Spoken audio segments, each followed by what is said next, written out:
Greetings and balance and whole vibration to all of the star families out there. This is Sinopa Orifiel, and I'm coming to you today with some very important information. This is just going over my Starseed star lineage in more detail. As much detail as I can muster. This was actually a download I received. It was I'd say it was about 30 minutes ago when I was writing all of this down.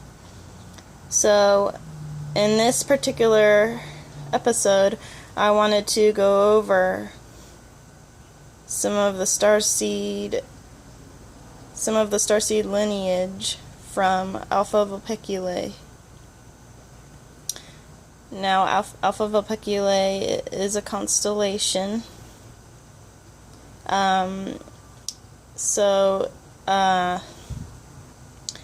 If this video happens to cut itself off because of the limit, I will be doing this in different parts. So if this video happens to cut me off, then I'll just do a second or third part of this information that I had received from my ancestors, which is my star family.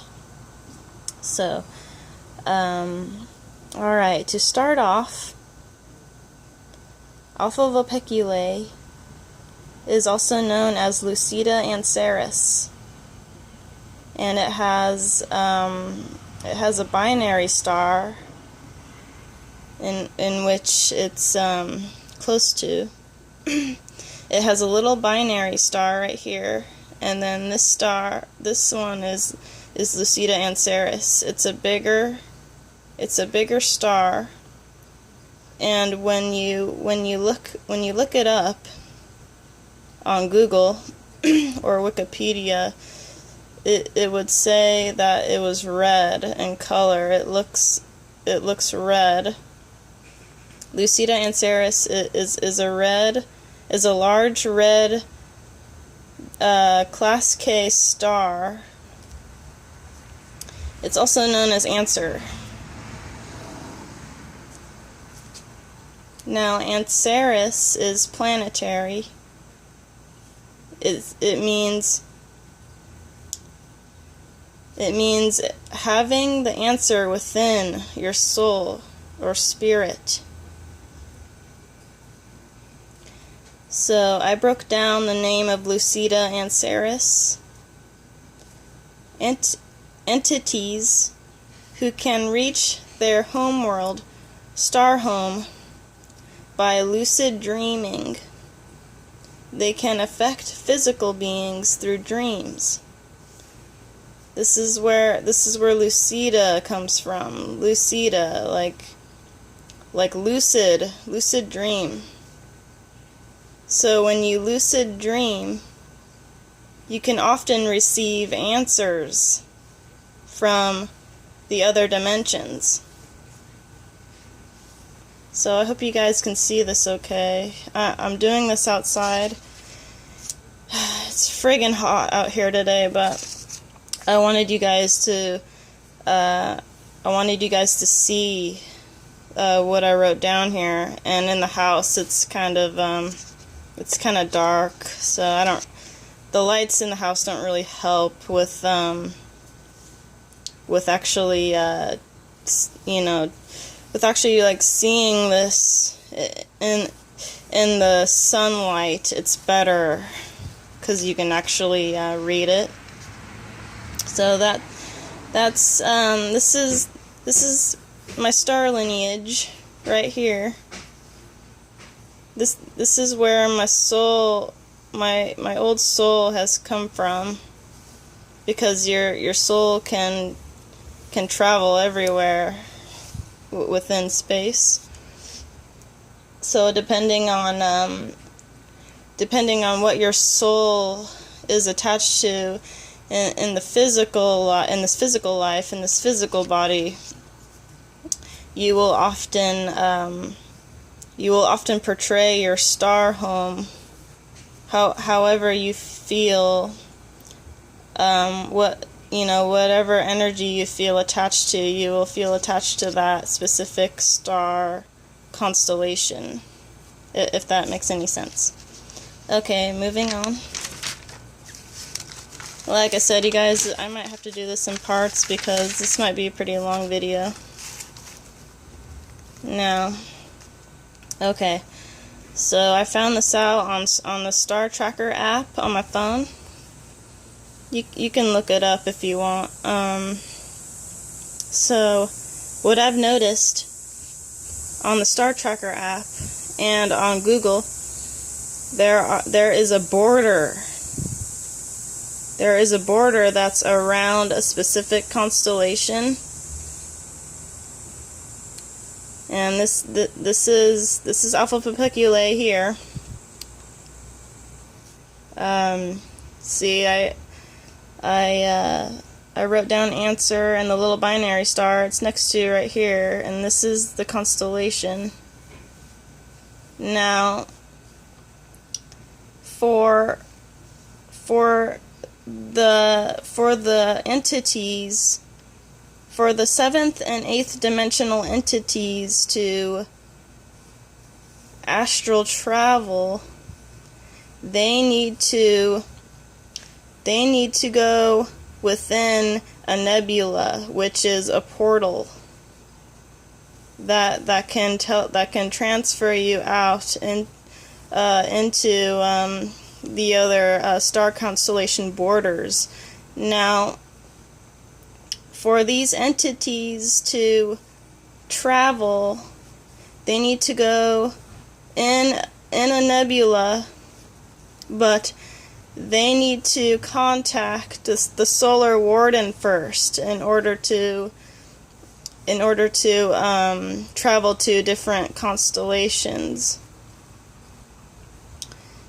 So this nebula right here near Alpha Vulpeculae is called a dumbbell nebula. They called it Messiah. It's also named M27. So in order for these astral entities to leave the border of their star homes, they need to come in contact with the solar warden in order to go to the different constellations. In order to travel there, they need to get permission from the solar warden. Alright, that's it for that. Okay, now for the Alpha Vulpecula Hierarchy, Lucida Anceris is the name of the star. Answer, it's also named Answer. It's another name for Lucida Anceris. Ansarians are the High Council of Lucida Anceris. They know about the energy pyramid within their own sun, star. They protect and guide the other solar entities, which are known as the Vulpecians. These solar beings are 7th, 8th dimensional and can fall into the lower dimensions by means of lower frequencies reaching a conscious level or reaching a consciousness level. Okay, now here is the whole star. Okay, so this is what I downloaded. Now I drew this, and this was actually a download I received from my ancestors. because once you leave your body, you can astral travel anywhere. Okay? So, this is Lucida Anceris right here. This is the star. And here is the energy pyramid within the star.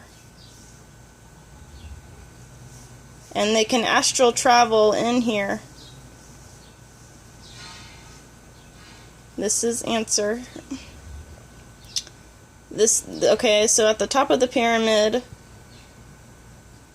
is Alpha Vulpeculae. That's the highest. Okay, now Answer right here. This is the High Council. And then, okay, and these beings right here in the middle of the pyramid are the Vulpecians. And these are the astral beings that can reach you within the physical body. If you receive downloads from these people, which are your ancestors, you know, they can reach you within your dreams and by downloads. Okay, so Answer, this whole pyramid that's within the star is being affected by human consciousness all over the galaxy, all over the universe. And this is why on the internet, when you type in, you know, a star constellation, there will actually be people who would have recognized the star or the star constellation. I've actually seen a girl on Google Images. She has a tattoo of the star constellation on her wrist. So people are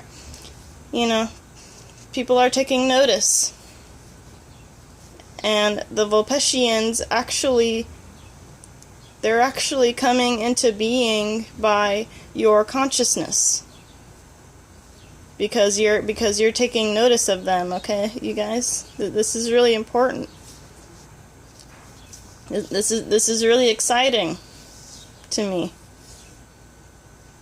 Now, okay, so Google, another thing,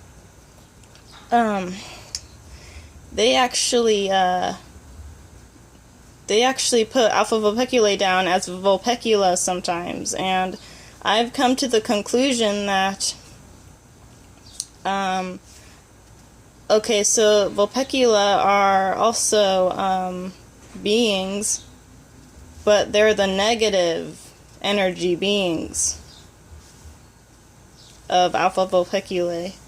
They're the negative energy beings of this whole star here, this whole hierarchy system here. And I will go into more information about this later, but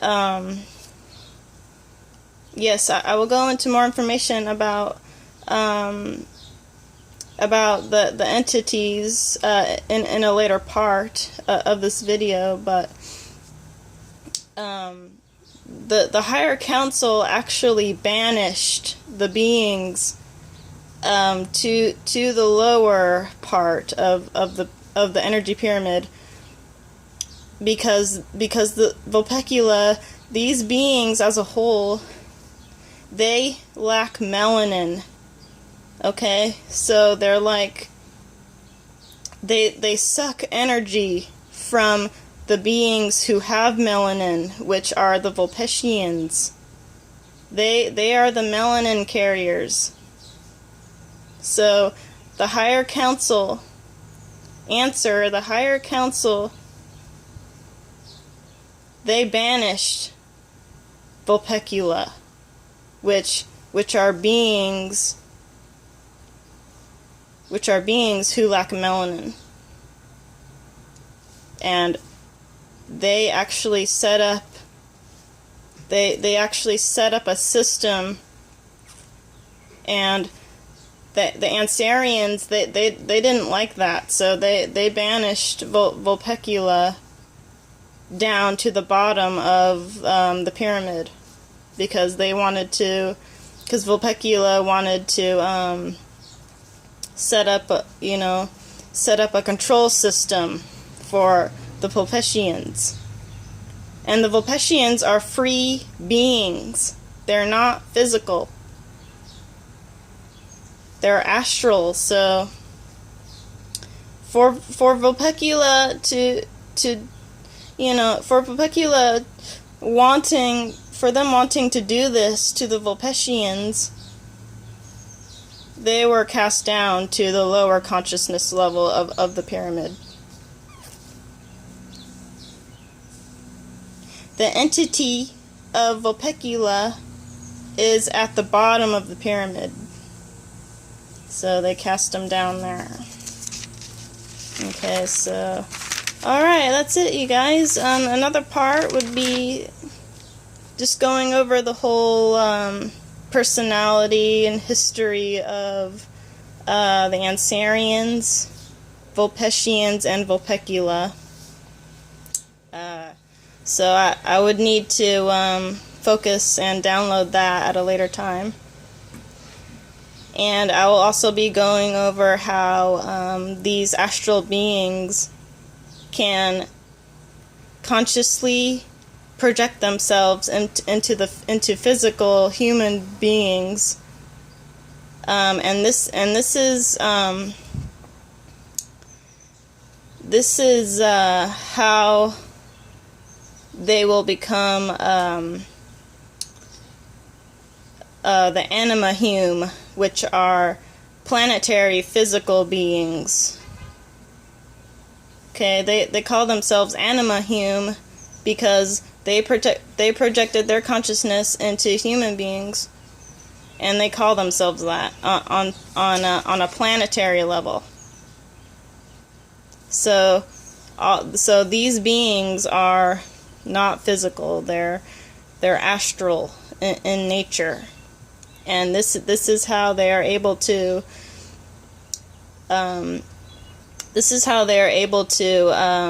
Project downloads into the human beings who consciously take notice of them. Okay, and this goes for like blue avians and Syrians and the Sirius beings and all that. So, all right, you guys, I hope you enjoyed this little lecture here. And this was going over my whole star soul lineage. Again, going into full detail about it. And I will be going into more full detail about Alpha Vulpeculae in later parts as well. Alright guys, this is Sunopa or Raphael signing out. Have a good day, you guys. Bye.